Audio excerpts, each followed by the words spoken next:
pagkatawa. Ikaw akong rason nga nibati ko gugma.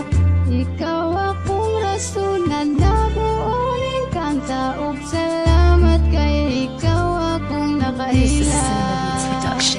Gihuna-huna ug maayo bago na ako gisulat. Kung tama ba o mali, kining akong gibuhat nga isulti ko kanimo ang akong nabatian. Nga pagkakita ko nimo, ikaw ang naangayan. Kay sa una, gusto ta jud kang makaila. Magpasumangil nga magpatato sa imong kuya, para makita lang ang imong anghel nga dagway.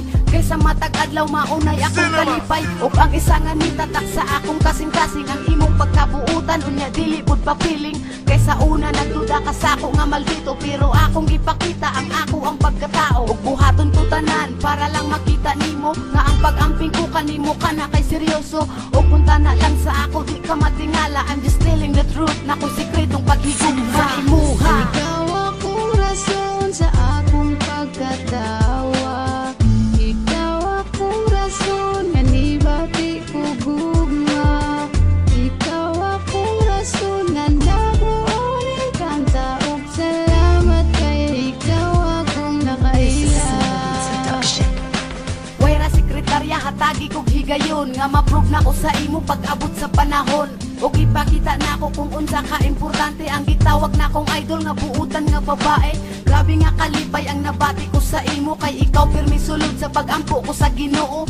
Nga unta na lang dili mo kusog ang hangin, kay mahadlo ko basin mapalit ka sa lain. Kung mahimo pa lang taga-adlaw kang bantayan, para malayo ta ka sa mga laking dautan. Kay dili na ko kaya nga ikaw masakitan, kay ikaw ang akong idol na labaw pa sa tanan. Unta na idol, imong hatag ag pagtagad, kay karon pa ko ni bati ug ani sa sukad nga nakaila ka. Ikaw Wayra sekretarya, ako si Brian Kundi nga nag-idol sa imuha. Ikaw akong rason sa akong pagkatawa. Ikaw akong rason nga nibati ko gugma. Ikaw akong rason nga nabuonin kang taog. Salamat kay ikaw akong nakaila. Dol, kabalo ba ka?